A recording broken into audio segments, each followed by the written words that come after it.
Jā, labdien, dāmas un kungi!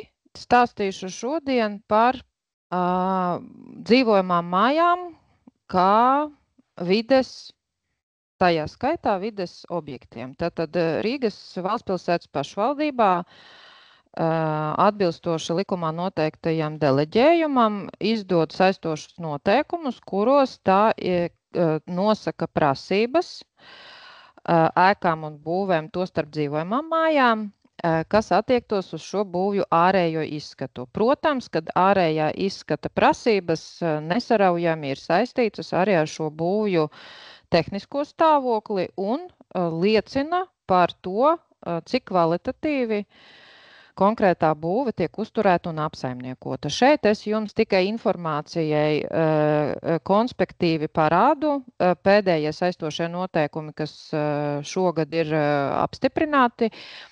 Tātad kādas prasības mums šobrīd ir spēkā būvju ārējam izskatam? Tātad,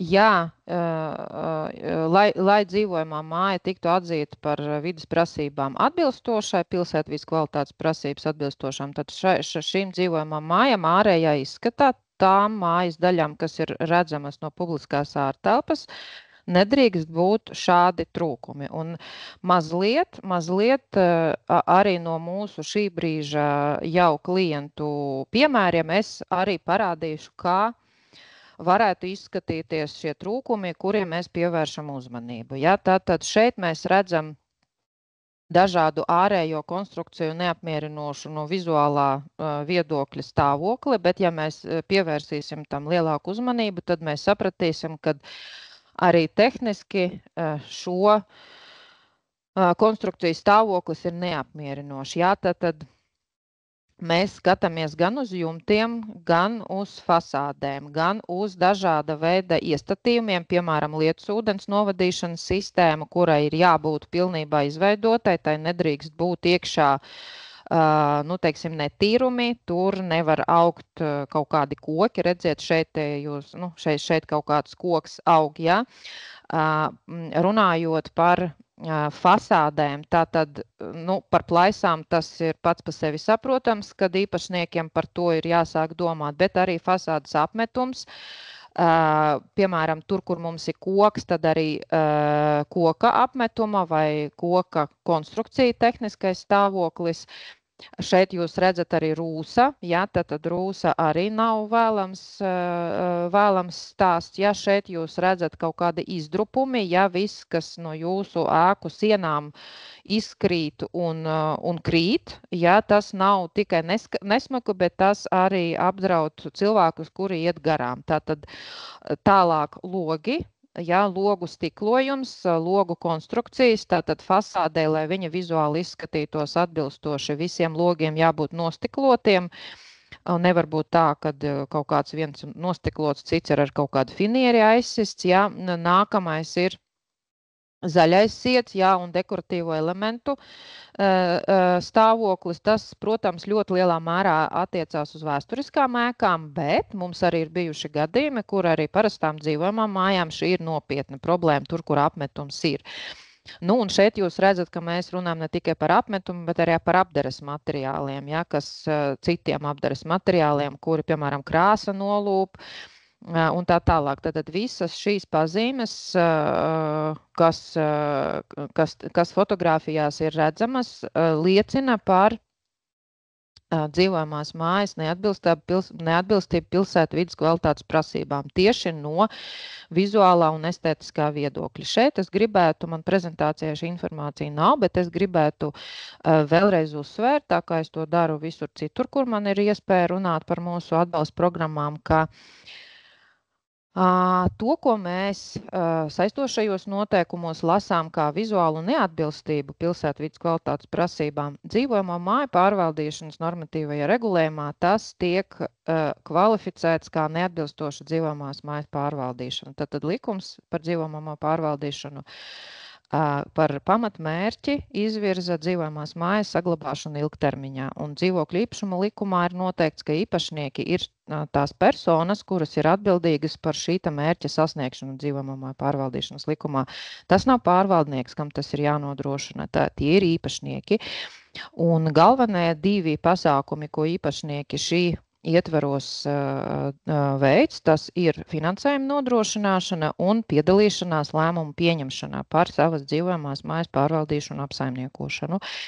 Un jums ir jāatcerās, ka pārvaldnieks ir tikai pakalpojums sniedzies atbilstoši mūsu tiesiskam regulējumam. Ja viņam netiek nodrošināts finansējums, ja īpašnieki nevēlas pieņemt lēmumus vai neuzskata, ka pārvaldnieka piedāvātais lēmums ir pareizs un nelemj par kaut ko citu, tad visas tās sekas, kas iestājas, nav pārvaldnieka vaina vai bezdarbība, bet tieši īpašnieku darbības rezultāts. Un te jāatcerās, ka, lai arī atbilstoši likumam īpašnieki nodot pārvaldniekam tiesības un pienākumu pārvaldīt dzīvojamo māju, atbildība par pārvaldnieka darbības kontroli vienalga paliek īpašnieku ziņā. Un ja īpašnieki redz, ka pārvaldnieks viņuprāt neatbilstoši sniedz, nodrošina šo te visu, tad tas ir viņu ziņā, ko viņi dara. Vai viņi ar šo pārvaldnieku, nezinu, tur savādāk pārskata attiecības, vai viņi izvēlās citu pārvaldnieku. Tad šeit jāatcerās, ka kaut kādas sūdzības kaut kur nepalīdzēs. Ja? Tad visas problēmas, kas jūsu mājā rodas, arī vides prasībām neatbilstošie faktori, ja tas primāri ir īpašnieku ziņā. Tad, kad mēs konstatējam ēkām iepriekš parādītās pazīmes, kā jau kolēģi ir minējuši, mēs uzrakstam vēstuli, nevis uzreiz veidojam kaut kādas negatīvās sekas īpašniekiem. Savā vēstulē mēs uzdodam jautājumu īpašniekiem. Sakiet, lūdzu, jums šeit ir tādas un tādas neatbilstības, kādi ir jūsu plānu ēku atjaunošanai? Tātad mūsu pamatmērķis izveidot labu sadarbību ar īpašniekiem un saņemt no īpašniekiem informāciju, kas ir noformēta jau kā dzīvokļu īpašnieku kopības lēmums. Tas ir kaut kas tāds, kas mums ļauj objektīvi ticēt tam, kā īpašnieki ir ieplānojuši veikt konkrētus pasākumus savas mājas atjaunošanai. Tātad mūsu mājaslapā ir arī piedāvāts laika grafiks, lai īpašniekiem būtu vieglāk pašiem izplānot un izšķirties, kādā secībā vispār kādas darbības ir veicamas, kādā secībā un kādos termiņos. Ja īpašnieki saprātīgā laika termiņā, kas aptuveni varētu būt 6 līdz 8 mēneši, mūsuprāt, tas ir pietiekams laiks, lai īpašnieki izvērtētu un izplānotu atjaunošanas pasākumus. Ja šāds tiesisks kopības lēmums tiek pieņemts un iesniegts pārvaldē, tad mums ir sava iekšējā kontrolas sistēma. Mēs iekļaujam šo lēmumu šajā kontrolas sistēmā un vienkārši novērojam, vai īpašnieki savas aktivitātes ieplānotās veids, vai viņi sazinās, ja notiek kaut kādas aizkavēšanās, kas arī ir absolūti normāla lieta. Šādā gadījumā nekādas negatīvās sekas neiestājas un ne 3%, ne kaut kādi citi, teiksim, negatīvie pasākumi no pašvaldības puses nenotiek. Ja? Jo jums ir jāatcerās, ka jūsu māja ir ļoti lielas plaisas, jums ir ļoti sliktā stāvoklī balkoni, tad pie jums var atnākt ne tikai būvju sakārtošanas pārvalde, bet arī pilsētas attīstības departaments un konstatēt arī bīstamības faktorus mājas tehniskajā stāvoklī. Tātad, ja mums izveidojas laba sadarbība ar īpašniekiem, tad faktiski vienīgais, kas atliek, tas ir pildīt likumā noteikto īpašnieku pienākumu un nodarboties ar mājas sakārtošanas pasākumiem. Bet ir arī gadījumi, kad īpašnieki ignorē mūsu piedāvājumu apmainīties ar informāciju, pieņemt lēmumu un tā tālāk. Šādos gadījumos tiešām iestāsies negatīvās sekas. Tātad mūsu ierastā prakse, ja mums uz 2 mūsu vēstulēm nav sniegta atbilde vai tiek rakstīta informācija, nu, teiksim, piemēram, atsevišķi dzīvokļu īpašnieki uzraksta mums, jā, mums ir slikts pārvaldnieks, viņš neko nedara, vai, piemēram, viņi uzraksta, mums nav naudas, mēs nezinām, ko mums darīt, vai vēl kaut ko tādu. Diemžēl mēs šo te nevaram uztvert kā īpašnieku ticamu nodomu veikt reālas darbības savas mājas sakārtošanai, un šādā gadījumā tiešām iestāsies negatīvās sekas, kas izpaužās kā paaugstināts nekustamā īpašuma nodoklis. Un, diemžēl, šajos gadījumos ne tikai tas nodokļa apmērs pieaug, bet arī ir bijuši atvieglojumi, tad liela daļa šo atvieglojumu ar šo lēmumu pazūd. Principā, iestājās tāda situācija, ka īpašniekiem tā vietā, lai, piemēram, veiktu maksājumus uzkrājuma fondā vai kredītmaksājumus, tad viņi nonāk apstākļos, ka viņiem ir jāmaksā tagad liels nekustamā īpašuma nodoklis. Bet tieši dzīvojamo māju gadījumiem, tas nav domāts visiem īpašniekiem, bet tieši daudz dzīvokļu dzīvojamām mājām, arī šādā situācijā mēs piedāvājam izeju. To mēs saucam par būvs klasificēšanas lēmumu apturēšanu. Ko tas nozīmē? Ja īpašnieki kaut kādu iemeslu dēļ nav spējuši mobilizēties, nav varējuši saprātīgā termiņā tomēr teiksim tā, izveidot ticamu, saprotamu, visiem saprotamu savas mājas atjaunošanas plānu, viņiem joprojām ir šāda iespēja. Un tas notiks jau caur klasifikācijas lēmumu apturēšanu. Jums ir trīs varianti, ko jūs varat izmantot šajā gadījumā. Ja veicot būvs tehnisko apsekošanu kopā ar kaut kādām vizuālām kvalitātes trūkumiem ir konstatēta arī bīstamība, tātad neatbilstība būvniecības likuma 9. panta minētajām lietošanas drošības stabilitātes prasībām, tad maksimālais termiņš, uz kādu jūs varat apturēt klasifikāciju un attiecīgi arī paaugstināto nodokli, ir 30 mēnešu, kuru ietvaros ir jāieplāno un vismaz jāuzsāk realizēt ne tikai vizuālo trūkumu novēršana, bet arī vispirms bīstamības novēršana. Ja? Tad no rūpīgā saimnieka viedokļa nevar krāsot fasādi, ja jums tūlīt iebruks jumts.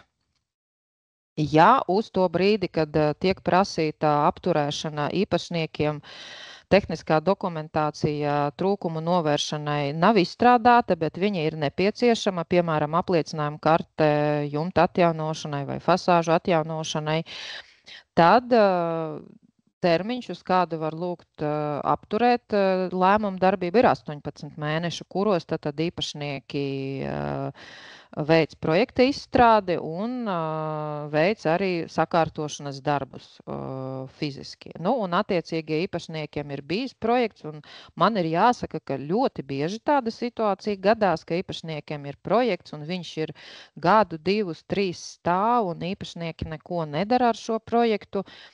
Un tikai tad, kad pēkšņi tomēr tas paaugstinātais nodoklis, kā saka, atnāk, tad īpašnieki tomēr saņemās un pieņem lēmumus pašu nofinansēto un izstrādāto projektu beidzot realizēt.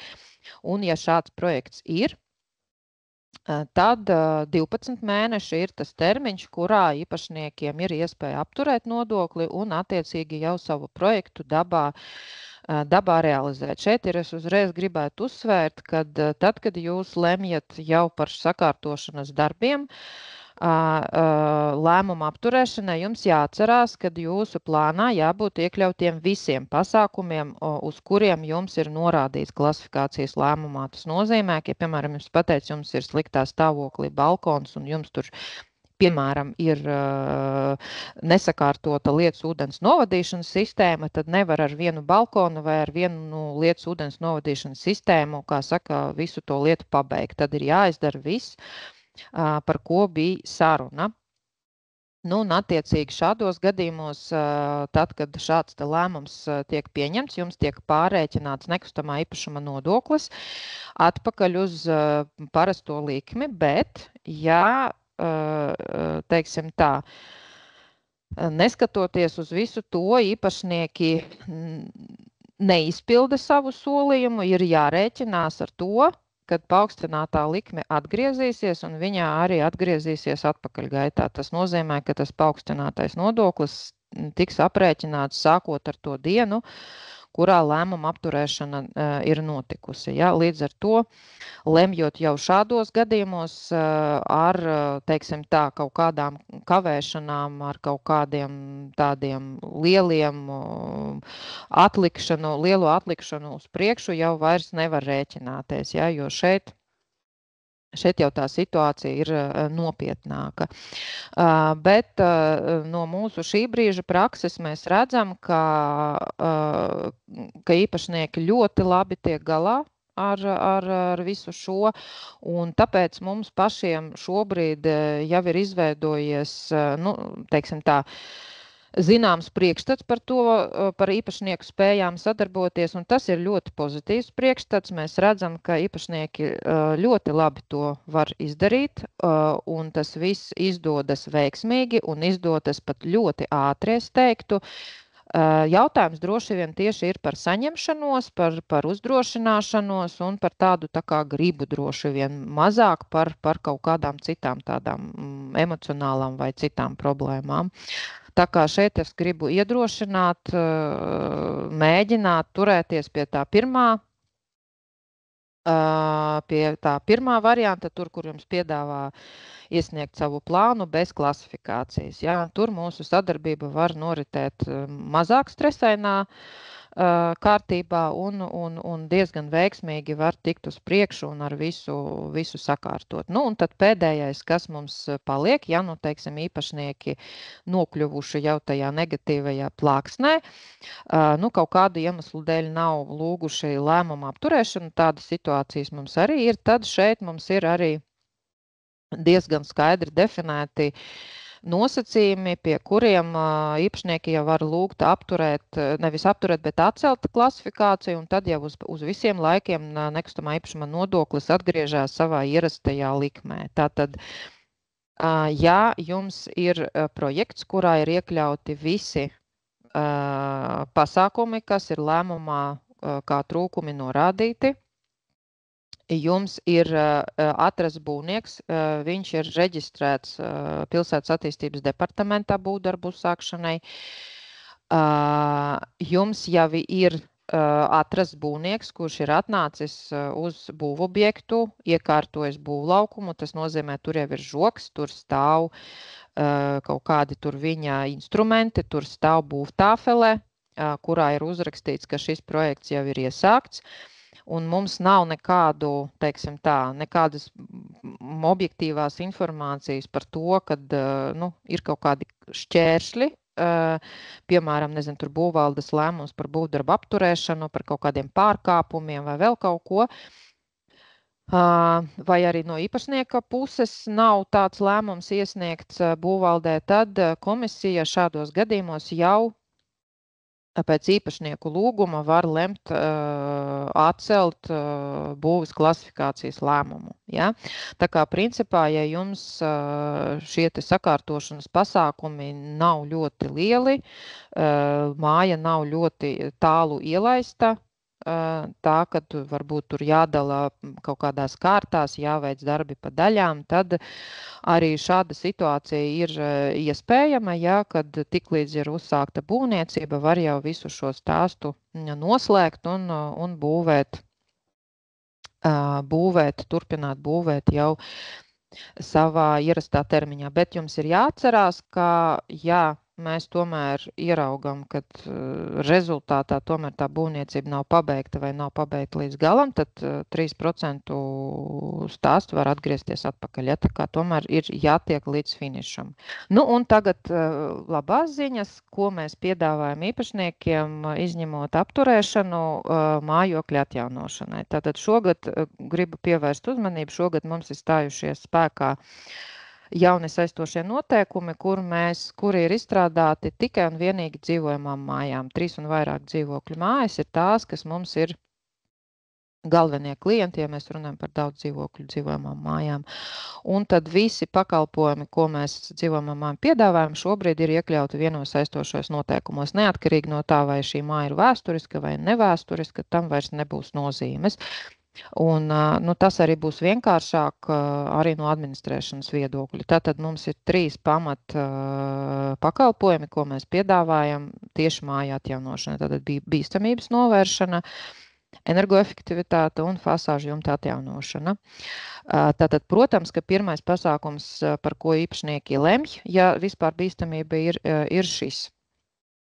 Un, piemēram, gadījumos, kad klasificētai dzīvojamā mājai ir gan bīstamība, gan arī vizuālie trūkumi, tad arī tāda vienošanās ir, ka pirmajā gadā īpašnieki nāk un taisa savu bīstamības novēršanas projektu, un tad nākamajā gadā jau viņi ķerās klāt vizuāliem trūkumiem. Piemēram, ja jūs vēl pirms klasifikācijas, bet tās labās sadarbības ietvaros esat mums iesnieguši tehnisko apsekošanu, parādījuši, ka reku jums ir šis, reku jums ir šāds plāns, jums ir jāsaprot, ka arī šo mēs akceptēsim un mēs sekosim līdzi. Mēs nepieprasīsim jums novērst vizuālos trūkumus uzreiz, ja jums ir arī šāda veida problēma. Tad jūs sākat ar šo un tad ķeraties klāt vizuālām lietām. Energoefektivitātes uzlabošanas pasākumiem ir vislielākais pieejamais finansējums - 50 000 eiro, bet ne vairāk kā pusi no attiecināmām būvniecības izmaksām. Šeit īpatnība ir tāda, ka jūs piesakat to aktivitāti, vispirms, kura jūsu energoauditā ir no eksperta puses definēta kā tāda, kurai ir vislielākais enerģijas ietaupījums. Ja? Un tad jūs pakāpeniski varat virzīties tālāk uz mazāk energoefektīviem un līdz kamēr jūs tiekat līdz pēdējiem, kas jums tur ir ieplānots vai projektā paredzēts. Ja? Tad pamatā tas ir fasādes jumti logi, bet varbūt arī, piemēram, būs apkures sistēma, ja, bet tur ir jābūt tai visā mājā tad remontētai apkures sistēmā, nevis kaut kur lokāli dažos dzīvokļos.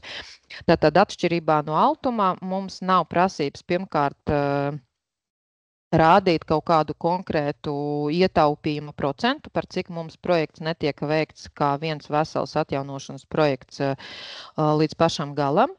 Un otrkārt, jums ir iespēja, piemēram, ja jums ir nepieciešams aizņēmums, zināmu, teiksim, rotācijas summu iegūt no pašvaldības, ar kuras palīdzību jūs savu aizņēmumu varat katru reizi mazliet kompensēt ar pašvaldības līdzfinansējumu un attiecīgi no kredīta iestādēm varbūt arī līdz ar to saņemt lielāku aizņēmumu finansējumu. Un jumtu fasāžu atjaunošana, tas visvairāk, protams, saistās tieši ar vizuālo trūkumu novēršanu, bet arī šajā programmā, piemēram, ja jums ir projektā paredzēta siltināšana, tas arī tiks iekļauts attiecināmajās izmaksās. Un šeit jums vairs nav, teiksim, prasība pēc energoaudita vai kā cita, ja, tad, ja tas ir iekļauts, bieži vien, piemēram, vēsturiskajām ēkām, sāna sienām kaut ko tādu var paredzēt, vai pagalma fasādēm to var paredzēt, bet, piemēram, ielas fasādēm tas nebūs atļauts. Tad arī šīs programmas ietvaros siltināšana būs kā attiecināmās izmaksas fasādēm un jumtiem. Mums, protams, gan REA kolēģi, gan mēs sniedzam visu iespējamo atbalstu dokumentu sagatavošanā. Tātad, kā jūs redzat, jau šogad mums tas ir bijis, un mēs turpināsim arī šo pieeju tālāk. Visi tie, kas ir mūsu vides degradācijas klienti, tātad tās dzīvojamās mājas, kas ir nonākušas mūsu redzes lokā jau ar kaut kādiem vizuāliem trūkumiem, viņiem būs arī prioritāte pašvaldības finansējuma saņemšanai. Ja? Tad par cik māja jau ir nonākusi tādā nopietnākā situācijā, tad viņi arī būs prioritāte finansējuma sadalē. Šeit es arī pateikšu vēl vienu lietu, ka bīstamības novēršana un energoefektivitāte joprojām mums paliek 2 gadu programma, un tur mums budžeta pieprasījums veidojās jau no detalizēti izvērtētiem un aprēķinātiem realizācijai gataviem projektiem, kuriem visiem līdz šim tika nodrošināts finansējums pašvaldības budžetā. Savukārt fasāžu jumtu atjaunošana joprojām mums būs 1 gada programma, kur būs konkurss. Un man ir ļoti grūti, protams, kaut ko solīt, bet pagājušā gadā mums budžeta finansējums ir palielināts, bet joprojām šogad mums ir palikušas dzīvojamās mājas, kurām finansējuma pietrūka.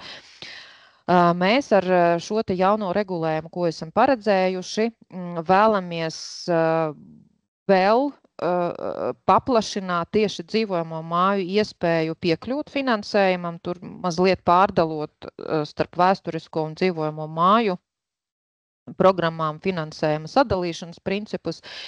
Tā kā nākamajā gadā mums ir cerība, ka, teiksim, tā piekļūšana naudiņai būs tieši dzīvojamām mājām lielāka. Nu, un pēdējais, ko mēs piedāvājam, tā ir teritorijas labiekārtošana. Teritorijas labiekārtošana nav vide degradējošo pazīmju sarakstā, bet tai ir liela nozīme jebkurā gadījumā gan pilsētvides kvalitātei, gan arī dzīves kvalitātei, gan arī dzīvojamo māju lietošanai ļoti bieži, ja mēs runājam, piemēram, par inženieru tīkliem. Un mums paliek jau iesāktās mūsu 2 programmas. Viena gada programma, tā saucamā mazā labiekārtošanas programma, kuru jūs varat veikt pasākumus, kas vērsti uz jūsu esošās labiekārtošanas infrastruktūras atjaunošanu, varbūt kaut kādu tur elementu nomaiņu, vidi, teiksim, degradējošu kaut kādu tur pazīmju novēršanu. Tur ir 10 000 maksimālais pieejamais finansējums, nu un arī lielā labiekārtošanas programma, kuras mums šogad vesels 4 ir iesniegtas, kur faktiski jūs veicat kompleksus pasākumus un arī veidojat principā jaunu labiekārtojumu infrastruktūru, ieskaitot gan